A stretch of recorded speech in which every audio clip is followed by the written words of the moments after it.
So now I'm thinking we're gonna move on to something different, something maybe a little more lighthearted, something that maybe isn't my usual taste, something that's gonna challenge me a little bit. Perhaps something kind of bizarre? Well, I did it, ladies and gentlemen. I have watched JoJo's Bizarre Adventure for the very first time.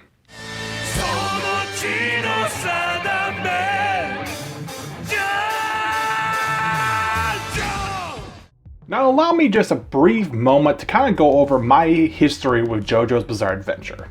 Once upon a time, I said I would never watch JoJo's.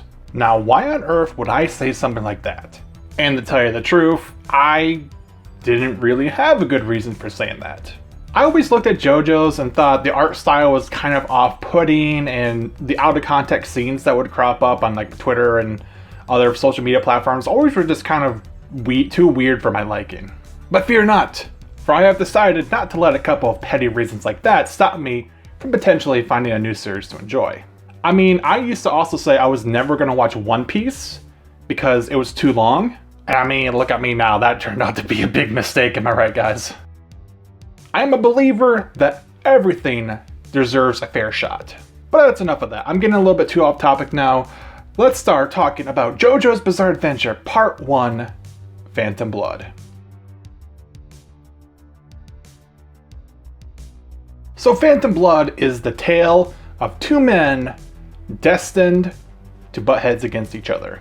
Their fates becoming intertwined the day that their fathers had a chance encounter on the edge of a road. In one corner, we have Jonathan Joestar, aka JoJo. He grew up in a wealthy family and was generally well liked by his peers, although he could be a bit aloof at times, which led to his father being kind of embarrassed about him. And then in the other corner, we have Dio Brando. Now, unlike JoJo, Dio grew up in poverty. He had to fight for everything he ever got.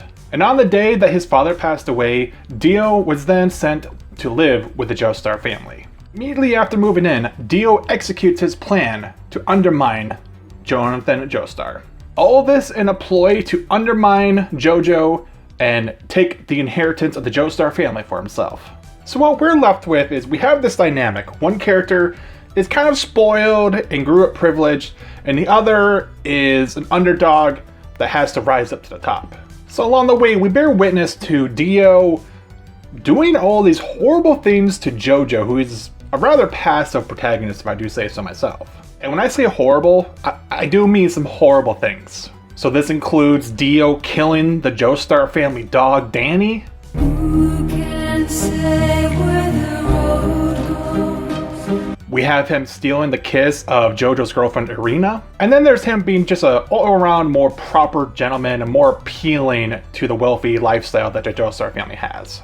With the rivalry established, we jump forward 7 years in time. Now with JoJo and Dio being adults, we find out that Joestar Sr. has fallen ill. Suspecting foul play from Dio, Jonathan dons his detective gear and sets out to discover the truth of what is happening. Dio actually becomes quite worried about this, and so he decides he's going to go and kill JoJo before he can get to the bottom of the truth. Of course, Dio has to do it in a convoluted way, so he decides he's going to try to kill JoJo using the stone mask that the Joestar family has. Well, one thing leads to another, and before we know it, Dio has actually been thwarted, but before he can be taken in for good, he decides to use the stone mask on himself, thus becoming a vampire. Now possessing immense strength, Dio sets out on revenge, burning the Joestar family mansion, killing Joestar Sr., and sending JoJo on a path to find a way to defeat Dio. It's on that fateful day where JoJo meets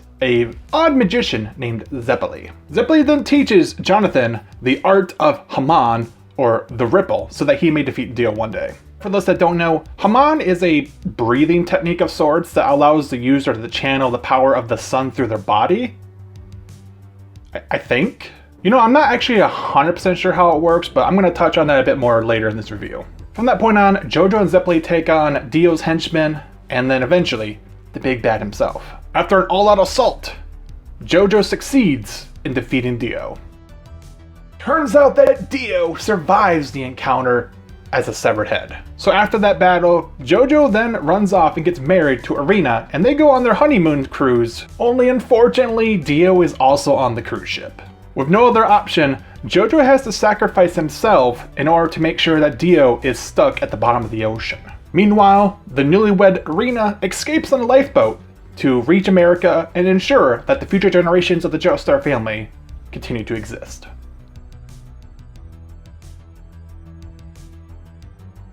So I hope you all know that I'm always going to be 100% honest with you guys. And with that said, I don't know what I'm about to say is an unpopular opinion or not, but I found Part 1's characters to be quite bland.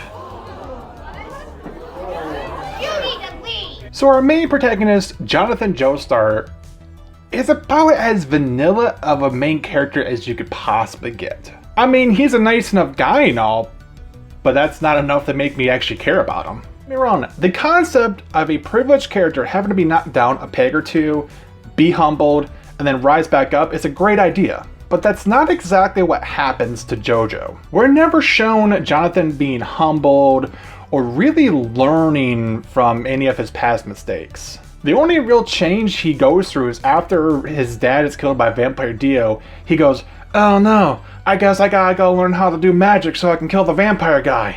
And because I never really bought his relationship with his dad, his whole having to go get revenge quest just kind of felt hollow to me. Not to be completely negative though, I actually do like the fact that he was killed off in the end. Because I think he was a bad character or anything. But trying to carry on this series with someone like Jonathan Joestar in the lead is a very difficult task for any writer, so I'm kind of in favor of what they did. It just now occurred to me that I completely forgot to mention Speedwagon in the plot summary, but to be honest, it doesn't really change anything. I mean, Speedwagon is just some guy that devotes his entire life to Jonathan because Jonathan didn't beat him up as badly as he could have. So we're expected to believe that this random street thug is just completely blown away by how honorable Jonathan is. Okay. And for the majority of Phantom Blood's runtime, Speedwagon is just a guy that sits on the sideline and explicitly explains what's happening on the screen to the audience. Now we have Zeppeli. And you know what? I like his design. He's a cool looking guy. Also, his initial introduction with the using Hamon to punch a rock through a frog was quite memorable. You know what? I'm always a sucker for the trope that is the old wizard guy teaches the hero how to use magic. However, as far as his personality goes, I don't have a whole lot to say. You get a couple of tidbits of his backstory throughout the story, but it never really amounts to much besides explaining how this random guy knows how to use Hamon. Oh, and to turn his eventual death into a prophesized event, because otherwise his death has almost no effect on me. So unfortunately to me, Zeppeli just feels like a convenience that was written in to explain how JoJo was eventually able to get strong enough to beat Dio. Now speaking of Dio, Mr. Dio Brando. I think it's safe to say that Dio is the most standout character of Part 1. So not only does he come from a rough upbringing, but he's cunning as hell, he's charismatic, and he actually has to work pretty hard to achieve his goals. I mean, if you think about it, in almost any other story, Dio would be the main character. As long as we ignore the whole killing the dog thing. I don't think we were supposed to be rooting for Dio, but there were definitely times where I was rooting for Dio to win. I just don't know. Am I being overly harsh on these characters, guys? Like, am I just taking JoJo's too seriously? Because I feel like there's just not a whole lot here to really latch onto. Okay, so before we get too far into this review, I actually want to go on a little rant about Hamon. I don't know if the issue I'm running into is something specific to the anime, but I feel like the power system is not explained very well. At first I thought I really understood it. Like, it seemed pretty straightforward enough when Zeppeli was showing how you can send energy through objects without hurting that first object, like with a frog, or when JoJo punched Jack the Ripper through the wall. And then later, when it was explained that Hamon energy is basically the polar opposite of whatever the vampires use, I was still on board then. Things got just a little too out of hand once they started using Hamon to do stuff like walking on water, or the one time they used it to magnetize leaves and then put the leaves together as a hang glider. huh? After a while, Hamon just started to feel like it was a deus ex machina that was used to just get the characters out of tricky situations to push the plot forward. Again, maybe this is just me taking JoJo's too seriously, but I just couldn't follow the logical flow of how this power system worked. I'm holding out hope that part 2 is going to explain how Hamon works a bit better.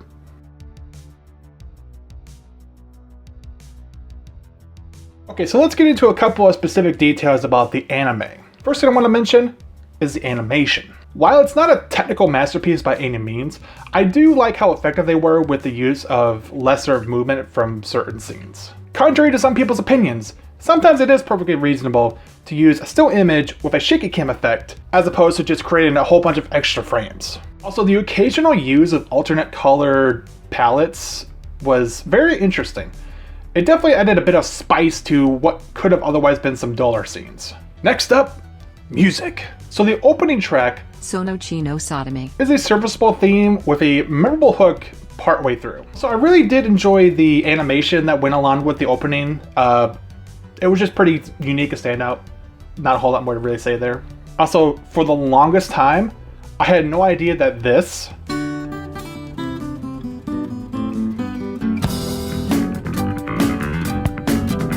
came from JoJo's Bizarre Adventure. I guess it's true. You learn new things every day. And as for the rest of the soundtrack, it's solid.